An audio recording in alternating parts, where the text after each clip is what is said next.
여러분, 우리가 지난주에 이어서 이 엘리야의 이야기 함께 나누는데요. 우리가 잘 알다시피 이 나라에는 지금 기근이 찾아온 지 벌써 3년 반이 지났습니다. 여러분, 사람이 참 그래요. 풍요롭고 또 여유가 생기고 여러 가지 물질적인 것들을 누리게 되면은 사람이 좀 성품도 그렇고 또 여러 가지 사색도 그렇고 좀 더 철든 그런 생각도 하면서 살고 합니다. 그러면서 사상을 논하기도 하고 잘 산다는 것이 무엇일까 사색도 하면서 살아가죠. 그래서 우리가 잘 알고 있는 철학자들이 살아갔던 시대는 절대로 힘들었던 혼란의 시기 때가 아니라 풍요롭고 여유가 있고 또 사색할 수 있는 시간이 많았을 때 철학이 보통 발달을 한 데에도 그런 이유가 있는 것입니다. 그런데 사람이 막상 위기 앞에 처하고 여러 가지 고난 가운데 처하면은 내가 지금까지 가졌던 어떤 선진의식, 인간이란 무엇인가, 무엇이 잘 사는 것인가, 이런 것은 철저히 사라집니다. 그저 본능에 충실할 뿐입니다. 여러분 잘 아시다시피 이 코로나가 막 시작됐을 때 그 풍요로웠던 나라 미국 말입니다.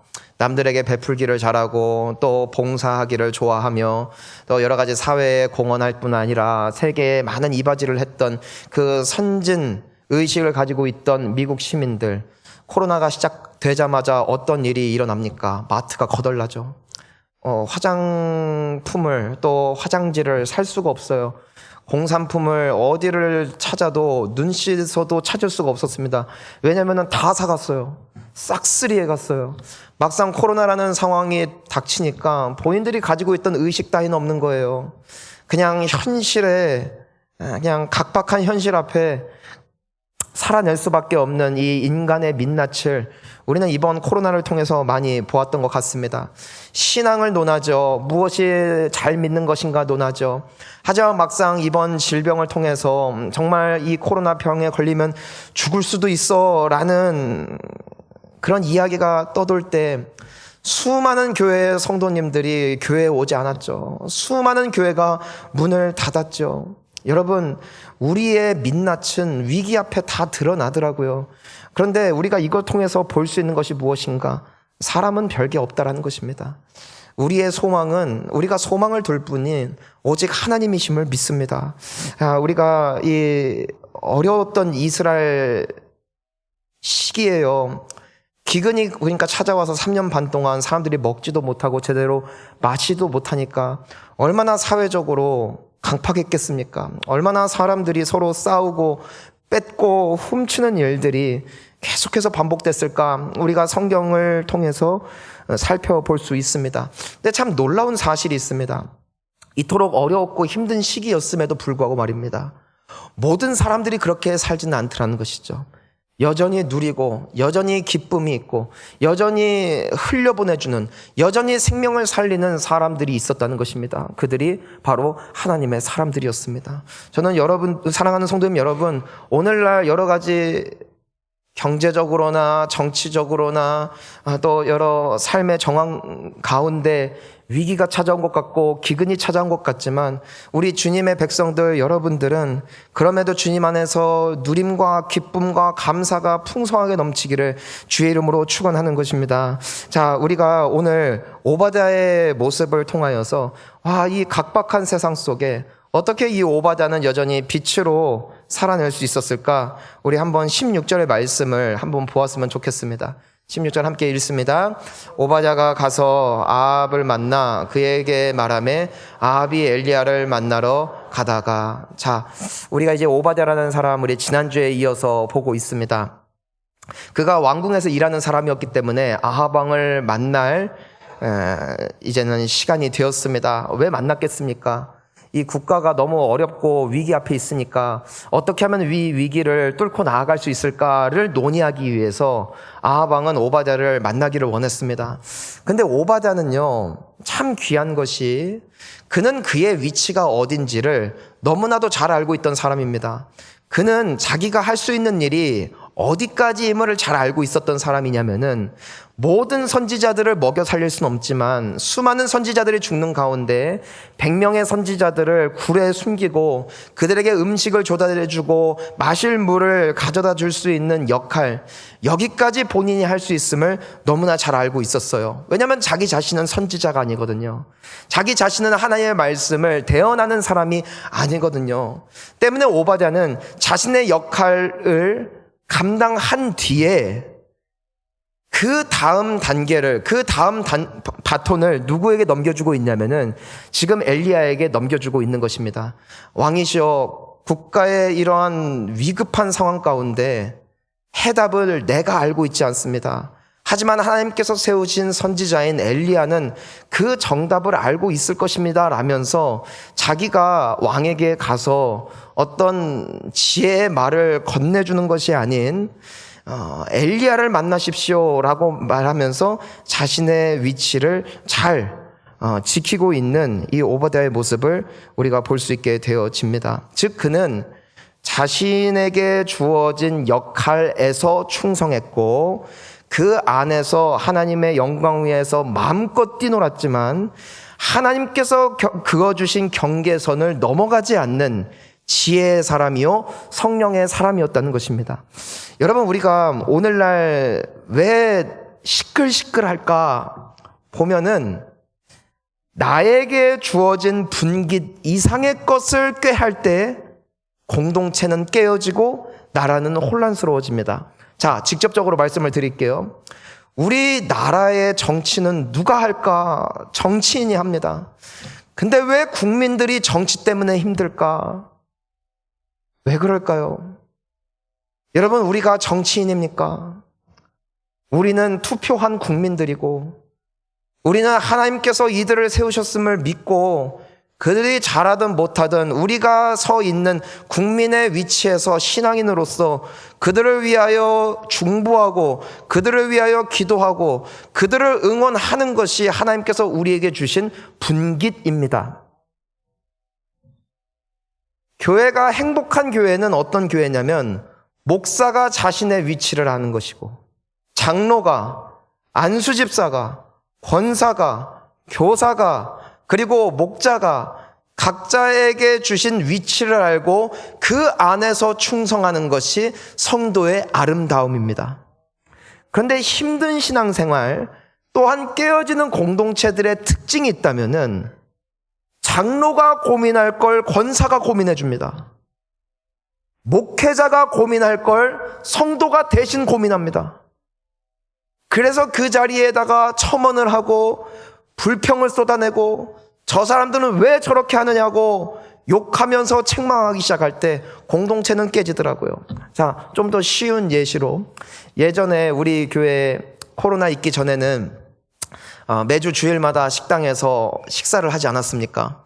여러분, 섬긴 이들이 있어요. 그리고 받아먹는 자들이 있습니다. 받아먹는 자의 위치는 무엇입니까? 맛있게 자시고 잘 먹었습니다 인사하고 가면 됩니다. 그게 자시는 분들의 위치입니다. 하지만 그 경계선을 넘어서는 분들이 있어요. 애미야 국이 짜다. 오늘은 왜 이렇게 반찬이 부실하냐? 그거는요, 봉사를 받는 사람들이 갈 위치가 아니에요. 그거는 섬기는 사람들, 그곳에서 땀을 흘린 분들이 논의하고 결정할 내용이지 받아먹는 사람이 넘어갈 자리가 아닌데 그 자리로 넘어가니까 저 교회는 밥이 짜더라. 저 집은 국이 싱겁더라. 이것을 가지고서는 하니까 힘든 거예요. 어떤 분들은 저 목사님은 이게 문제다. 저 목사님의 설교는 이것이 부재되어 있다. 이것을 통하여서 판단함으로써 끊임없이 내가 가지 말아야 할 자리, 하나님께서 그어주신 경계선을 끊임없이 뛰어넘음으로써 그 모든 게 박살나는 거예요. 여러분, 깨어진 부부의 관계를 보면은 특징이 있어요. 뭐냐면은 남편은요, 남편 역할만 잘하면 됩니다. 아멘?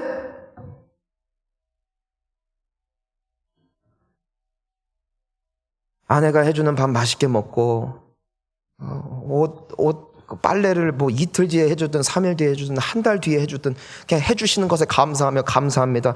고개를 조아리면 그게 남편이에요. 열심히 일하고요. 아내는요, 그냥 남편 잘생겼다고 해주면 돼요. 그리고 돈 벌어왔으면 그냥 벌어온 것에 감사하면서 그에 맞춰서 살면 됩니다. 근데 저 옆집은 몇백을 버는데, 그러니까 나에게 주어진 분깃 이상의 것으로 넘어가기 시작할 때 모든 게 박살나는 거예요. 나라도 깨지고요, 공동체도 깨지고요, 가정도 깨집니다. 오바댜는 참 귀한 하나님의 사람이에요. 그는 자기가 서 있어야 할 위치를 너무나 잘 알았어요. 국가의 위기는 내가 해결할 일이 아니다. 하나님이 세우신 엘리야를 통해서 일하실 것을 그는 알았고 믿었고, 때문에 그 다음 바톤을 엘리야에게 넘겨줄 수 있는 이 멋진 모습 때문에 수많은 사람들이 분열되어지고 깨어지고 다투고 있는 이 현실 속에서도 엘리야와 오바댜는 아름다운 동행의 길을, 아름다운 연합의 사역을 감당할 수 있었다는 것입니다. 사랑하는 성도님 여러분, 성령의 사람들 되시기를 축복하고요, 하나님께서 여러분들의 맡기신 그 직분에서 충성하시기를 주의 이름으로 축원하는 것입니다. 좋은 남편 되십시오. 좋은 아내 되십시오. 좋은 성도 되십시오. 좋은 국민 되십시오. 내가 끼지 말아야 할 곳에 끼지 마십시오. 나에게 주신 분깃에 충성하는 것, 이것이 아름다운 하나님의 사람들의 모습이 되어짐을 믿습니다. 때문에 에베소서 4장 1절부터 보면은요, 이렇게 기록이 되어 있죠. 함께 읽어볼까요? 그러므로 주 안에서 갇힌 내가 너희를 권하노니 너희가 부르심을 받은 일에 어떻게 하게 행하래요?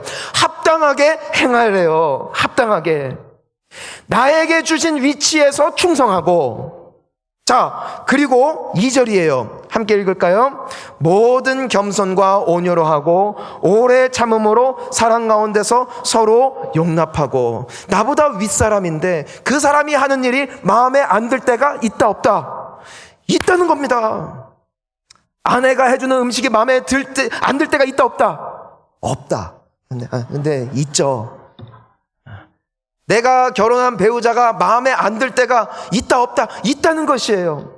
하지만 성령 하나님께서 역사하시는 사람, 성령 하나님의 충만하심을 받아 그 기근과 같은 시대를 살아가는 사람들은 어떠한 사람들이라는 거예요? 겸손과 온유로 오래 참고 사랑으로 그것을 수용해 주는 거예요.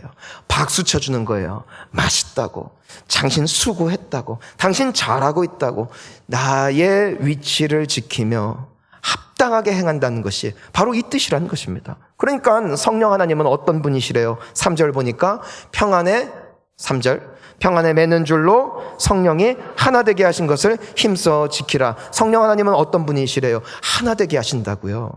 각자가 달라요. 잘하는 게 달라요. 못하는 게 달라요. 근데 우리에게 찾아온 죄성은 뭐냐면요, 나에게 없는 것을 부러워하기 시작했다는 것이고, 또 반대로 나에게 있는 것이 상대방에게 없으면 상대방을 욕하기 시작했다는 것입니다. 다 잘하는 사람도 없어요. 다 못하는 사람도 없어요. 그래서 주님이 우리를 지체로 부르셨다는 것입니다. 누군가는 이 역할, 누군가는 저 역할. 하지만 각자의 역할에 충성할 때에 그 가정과 공동체가 아름답게 선다는 것을 하나님이 우리에게 말씀하시면서, 이 어둡고 여러 가지 다툼과 분열이 있는 시대 가운데 우리가 어떻게 살아야 될까? 더 정치의 목소리를 높여야 될까? 더 공부를 열심히 해야 될까? 더 많이 싸워야 될까? 그것이 아니라 내게 있는 그곳에서 나의 역할을 감당하라는 것입니다. 그리고 그 상대방이 잘하든 잘하지 못하든 간에 겸손과 온유와 오래 참음으로 사랑 가운데 용납하는 것, 이것이 성도의 삶이라는 것이에요. 여러분, 대통령을 축복하며 기도하시기를 소망합니다. 정치인들을 위하여 중보해 주세요. 그리고 잘한다고 그냥 박수 쳐주세요. 우리가 썩낸다고 그 사람들 생각 안 바꿔요. 우리가 열낸다고 상황이 바뀌는 것 없어요. 하지만 합력하여 선을 이루실 분은 오직 하나님이심을 믿습니다. 그러니까 나의 위치는 어디예요? 국민에 있으라는 것이에요. 성도는 성도답게, 배우자면 배우자답게, 자녀는 자녀답게 그 자리를 지킬 줄 알았던 영성, 이것이 오바댜와 엘리야에게 있었기 때문에 그들은 하나 되죠. 하지만 하나님과 하나 되지 않은 인생, 성령 충만함이 없었던 아합의 모습을 보면은 굉장히 다른 모습으로 나타납니다. 자, 이제는 엘리야와 또 아합이 만날 수 있게 되어지는 그 자리예요. 자, 그런데 이 아합이 엘리야를 보자마자 다짜고짜 무슨 말을 합니까? 우리 17절 말씀 함께 읽어보겠습니다. 아합이 그에게 이르되 이스라엘을 괴롭게 하는 자여 너냐 했어요. 자, 엘리야를 보자마자 뭐 했다는 것이요? 너 때문이다. 그러니까 남 탓하는 거예요. 여러분, 오늘날 모든 분열의 중심에는 남 탓이 있습니다. 남편을 향하여 너 때문이야. 아내를 향하여 당신 때문이야. 그렇죠? 부모, 내가 좀 힘들고 어려우면은 다 부모 탓이에요. 부모 욕할 거 없으면 조상 탓이에요. 거슬러 올라가서 결국 아담과 하와가 선악과를 따먹어서 이렇게 됐대요. 끊임없이 남 탓이에요. 나는 열심히 했는데 사회가 부조리하기 때문이다. 나는 최선을 다했는데 내 주변의 환경이 받쳐주지 않기 때문이다. 얼마나 마음속에 갑갑함이 있을까? 이것이 아합의 상태요. 하나님의 영으로 말미암아 충만함이 없는 이들의 특징이 이렇게 나타나더라는 것이죠. 실제로 아담과 하와가 처음 선악과를 따먹었을 때 그들에게 나타난 특징이 무엇이었습니까? 하나님이 남자에게 물으시죠. 너 왜 따먹었니? 바로 뭐 합니까? 여자 때문입니다. 여자에게 물으시죠. 왜 그랬니? 뱀 때문입니다. 끊임없이 상대에게 책임을 전가하되 스스로를 돌이켜볼 줄 알지 못하는 이 각박한 마음 상태, 이로 인해서 나라는 점점점 극심하게 가물어가기 시작했던 것이고 서로 간의 사랑도 서로 간의 화평도 이루어지지 않았던 것은 바로 이와 같은 특징에 있었다라는 것을 우리는 볼 수 있는 것이에요. 사랑하는 성도님 여러분, 여러분들은 성령 안에서 하나 되어지기를 힘쓰고 또 그 열매를 맺는 사람들입니까? 아니면 어느샌가 나도 모르게 누군가의 탓을 하며 또 상대방에게 그 책임을 전가시키며 끊임없이 나는 잘못한 것이 없는데 사회 때문이라고, 국가 때문이라고, 이 사람 때문이라고 끊임없이 원망하고 있는 아합의 인생을 살고 계십니까? 저는 여러분 모두가 하나님의 은혜로 말미암아 엘리야와 같은, 오바댜와 같은 성령의 아름다운 열매 맺을 수 있기를 주의 이름으로 축원하는 것입니다. 그런 교회가 좋은 교회인 거예요. 그런 가정이 아름다운 가정인 것이에요. 자, 근데요, 같은 상황 속에서 왜 오바댜는, 엘리야는 그런 성령 안에서 아름다운 열매를 맺는, 하나 되어지는, 또 서로가 서로를 존중해주는 이 귀한 모습으로 나아가는데 왜 아합은 그렇지 못했을까요? 왜 당시에 이스라엘 백성들은 그렇게 살아내지 못했던 것일까요? 똑같은 환경인데, 똑같은 이스라엘 사람으로 같은 교육을 받았음에도 불구하고, 또 동일하게 연약한 인생임에도 불구하고 왜 이와 같은 전혀 다른 결과로 나타나게 되었을까요? 우리가 오늘 이 말씀 속에 그 단서를 좀 찾아볼 수 있는 것 같습니다. 자, 우리 18절 말씀을 한번 읽어볼까요? 엘리야가 그 아합왕에게 이렇게 대답을 하는 것입니다. 함께 읽습니다. 그가 대답하되 내가 이스라엘을 괴롭게 한 것이 아니라 당신과 당신의 아버지의 집이 괴롭게 하였으니 이는 여호와의 명령을 버렸고 당신이 바알들을 따랐음이라. 자, 여기에서 우리 잘 보면은요, 뭐라고 되어 있냐면은 이 원인이 있습니다 라고 말해줘요. 그 원인이 뭐냐면은 하나님을 떠난 게 아니에요. 뭐라고 해요? 여호와의 명령을 버렸고 당신이 바알들을 따랐습니다 라고 말을 하고 있어요. 그러니까 하나님을 떠났어요, 안 떠났어요? 안 떠났어요. 근데 뭘 떠났다고요? 그러면 여호와의 명령을 버렸대요. 그럼 이것이 대체 무슨 말이냐? 여호와의 명령을 버리고 바알을 따랐다니 이게 무슨 말이냐 이거예요. 이들은 매주 예배 드려요, 기도해요, 찬양도 해요. 근데 내가 하나님을 버렸다니 그게 무슨 말씀이냐? 참 섭섭하다라고 아합이 반응할 수 있었는지도 모르겠습니다. 근데 당시의 정황을 보면은 이 말이 무슨 말인지 조금 이해가 되는 것 같습니다. 여러분, 여기서 바알들이라고 하는데 이 바알은 두 가지 신으로 나타납니다. 바알과 아세라예요. 같은 신인데 남성성을 가진 신은 바알이고 여성성을 가진 신이 아세라입니다. 근데 이 신의 특징은 뭐냐면은 풍요로움의 신이에요. 풍족한 신이에요. 그러니까 이 이스라엘 사람들은 하나님을 떠난 적은 없어요. 하나님 앞에 예배합니다. 하지만 풍요로워지기를 원하는 마음에 바알을 따랐다는 것이에요. 자, 여기에서 우리가 먼저 볼 수 있는 게 뭐냐면은 하나님을, 이스라엘 사람들을 제안했다는 것이에요. 하나님은 나를 구원하실 수 있고 나에게 평안도 주실 수 있고 나에게 행복을 가져다 주실 수도 있지만 뭐는 못 주신다. 부요함과 풍요로움은 이분이 주실 수 없을 것이다. 나에게 이것은 주실 수 있다. 그래, 나 하나님 믿는다. 하지만 나에게 정말 필요한 이 영역은 그분이 채울 수 없을 것이다 라면서 따라갔던 신이 바알 신이었다. 이것이 이스라엘 백성들에게 나타났던 첫 번째 특징입니다. 자, 두 번째가 있어요. 아까 말씀드린 것처럼 바알은 풍요로움을 가져다주는 신이라고 이 이스라엘 사람들뿐만이 아니라 주변에 있는 모든 이방 나라의 사람들도 그렇게 믿어왔습니다. 그래서 하늘에서 비가 내리면 이것은 바알이 하는 일이에요.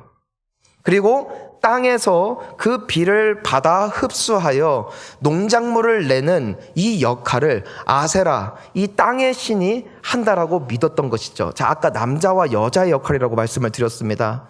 즉, 이 사람들이 이해하기는 하늘에서 비가 내림이 남자의 정자가 내리는 것으로 해석했던 것이고요. 땅에서 그것을 받아서 풍족한 결실을 맺는 것이 마치 여성이 임신하여 자녀를 낳는 것과 같은 상황으로 이들이 이해를 했다는 것입니다. 자, 이것까지도 그냥 그렇다 칩시다.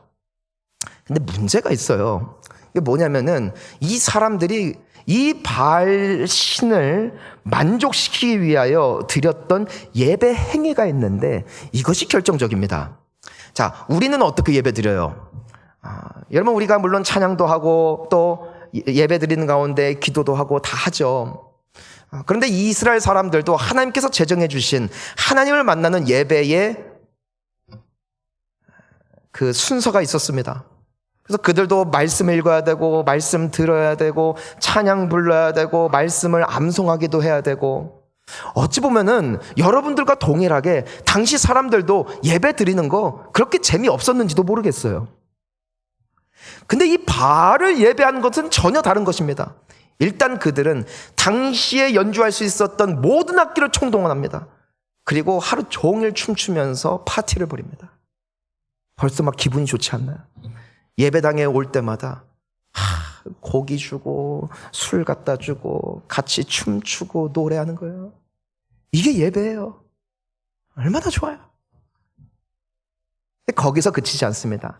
한창 흥이 흐르잖아요. 오르면요, 이 사람들이 무엇을 하기 시작하냐면은 남녀 사제들이 함께 예배하러 온 사람들과 몸을 뒤섞으며 성행위를 하기 시작합니다.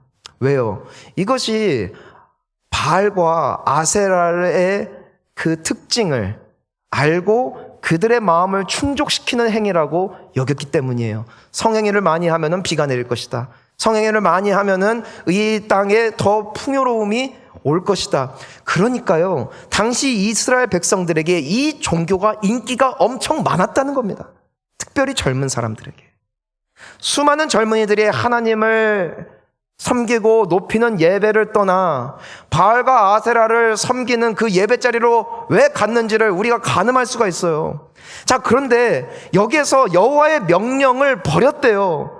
왜 버렸다고 말하는 것입니까? 하나님은 이스라엘 백성들에게, 그리고 우리에게 분명히 말씀하셨어요. 혼외의 정사는 나쁜 것이다. 그건 하나님이 기뻐하시지 않았어요. 하나님은 이신 저신 쫓는 것을 말씀하지 않으셨어요. 오직 하나님께만 소망을 두라 말씀하셨습니다. 너무 재밌는 거예요. 너무 자신의 속에 있는 쾌락의 욕구를 채워주는 것이에요.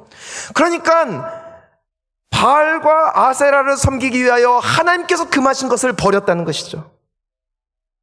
이것이 이스라엘 백성들에게 하나님이 너가 나를 버리고 바알을 쫓았다라고 말씀하신 결정적인 이유가 됐습니다. 자, 우리의 삶으로 돌아와 봅시다.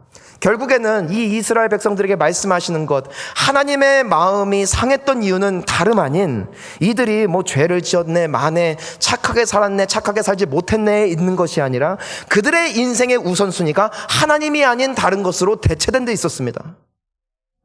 하나님의 말씀이 우선순위가 아니라 나의 쾌락을, 나의 마음을, 나의 정서를 채워줄 수 있는 것이라면 그 하나님의 것보다 위에 올린 것, 이것이 바로 이스라엘 백성들이 범했던 실수였고 그로 인하여 그들의 인생 가운데 찾아온 것이 무엇이었다? 기근이었다는 것입니다. 사랑하는 성도님 여러분, 우리는 어떻습니까? 오늘 말씀을 보면서 우리는 우리 스스로를 돌이켜보는 거예요. 나는 하나님을 잘 섬긴다고 생각하죠. 이때 당시 이스라엘 사람들처럼 말입니다. 나는 하나님 앞에 복을 받기에 전혀 문제가 없는 것처럼 생각하죠. 당시에 아합 왕처럼 말입니다. 하지만 우리에게 바알이 있다. 그것이 어떠한 것이라도 말입니다. 어느샌가부터 공부에 학업에 바빠져서 예배의 시간을 지키지 않는 분들이 생겨나기 시작했어요. 가족들과의 시간 때문에 하나님과 약속했던 묵상의 시간을 포기하는 사람들이 많아지기 시작했어요.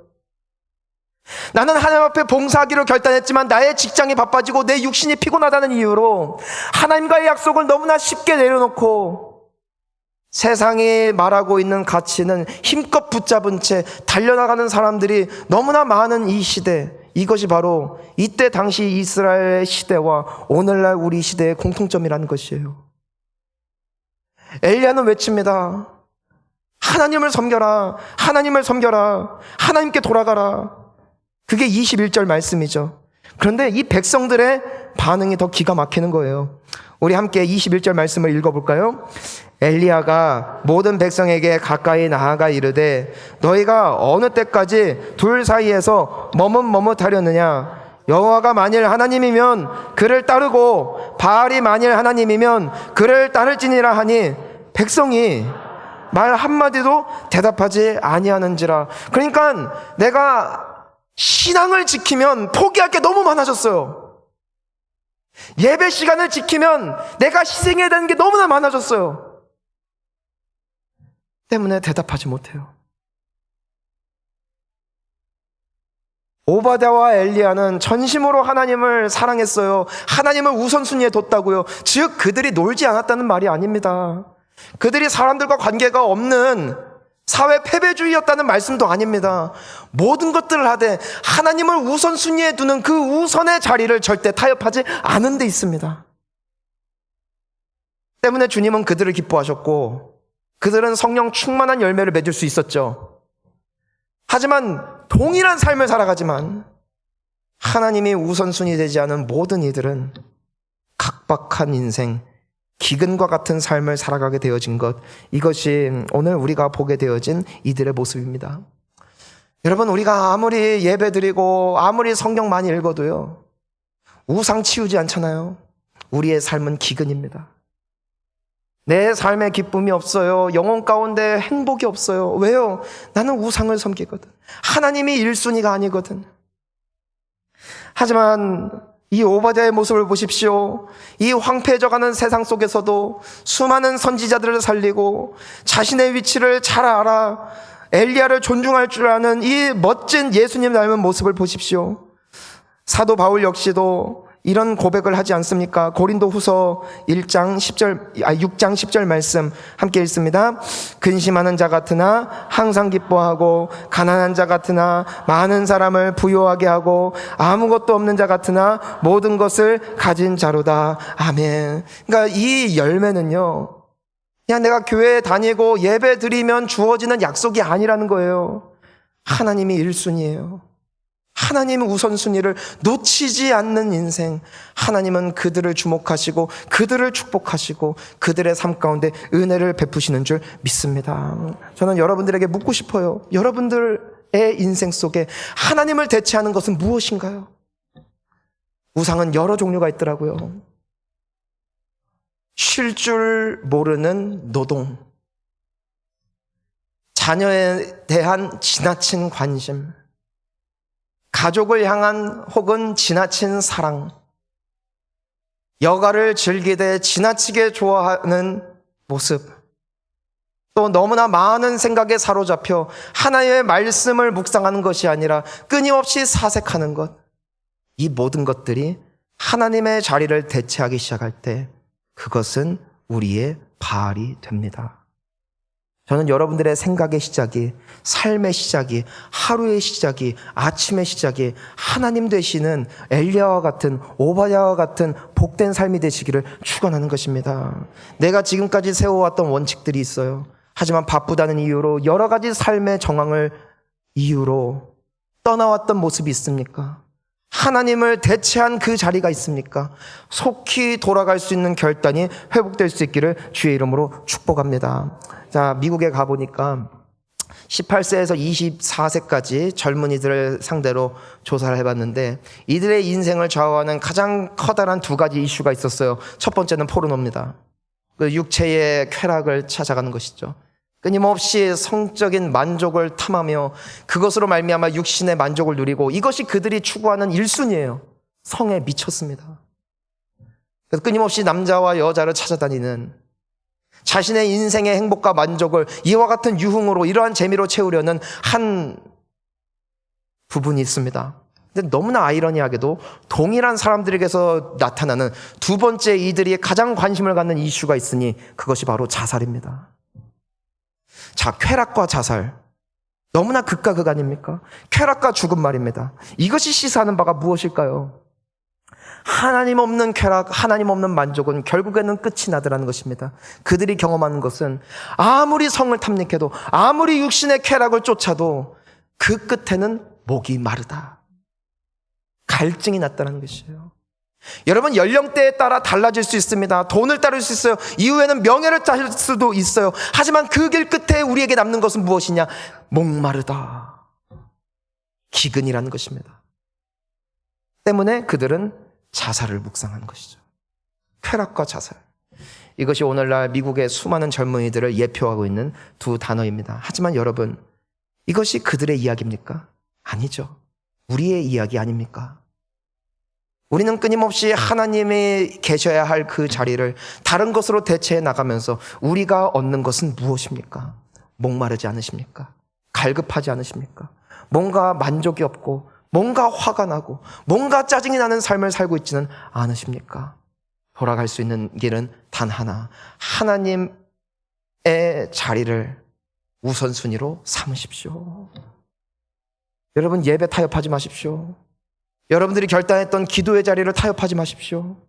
여러분들이 하나님 앞에 결단했고 헌신했던 그 큐티의 자리를 결단코 타협하지 마십시오. 주님 앞에 봉사하기로 결심했던 그 자리를 세상 것으로 말미암아 타협하지 마십시오. 주님은 우리의 우선순위가 되시는 것을 원하십니다. 하나님은 홀로 사랑받기를, 홀로 영광받기를, 우리 인생의 1번이 되기를 원하시는 분, 그리고 그러한 주님의 백성들을 기뻐하시고 복 주시는 하나님이심을 믿습니다. 오늘 이 말씀 앞에 우리의 삶에 있는 모든 바알 다 찍어내기를 주의 이름으로 축복합니다. 여호수아 역시도 그의 임종 직전에 백성들에게 뭐라고 말합니까? 신을 선택하는 거예요. 하지만 나와 내 집은 오직 여호와만 섬기겠노라. 오늘 이 결단이 다시금 새롭게 회복되어짐으로써 이 기근과 같은 시대 가운데 오바댜와 같이 엘리야와 같이 풍성한 하나님의 은혜 가운데 승리하는 우리 복된 성도님들 되시기를 축복합니다. 우리 함께 기도하시겠습니다.